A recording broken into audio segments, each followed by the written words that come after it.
নমস্কার। আচ্ছা, ৫ বছর আগে আপনি আজকের দিনটা নিয়ে কি ভেবেছিলেন?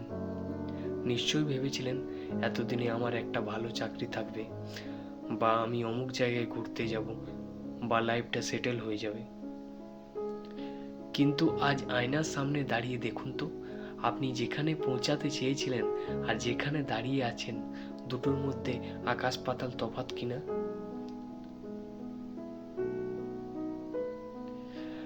আমরা ছোটবেলা থেকে অঙ্কের খাতার মতো জীবনটাকে মেলাতে চেয়েছি। 2+2 4 হওয়া উচিত। আমি কষ্ট করেছি, তাই আমার সফল হওয়া উচিত। কিন্তু জীবন অঙ্কের খাতা নয়।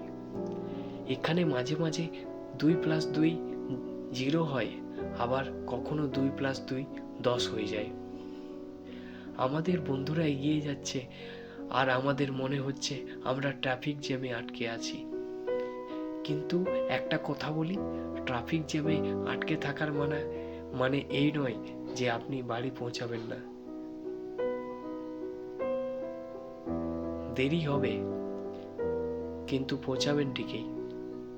ঈশ্বর বা সময়, যেই নামেই ডাকুন, তার প্ল্যান আমাদের প্ল্যানের চেয়ে অনেক বড়। মাঝে মাঝে জীবন আমাদের যা দেয় না, সেটা আসলে আমাদের বাঁচিয়ে দেয়।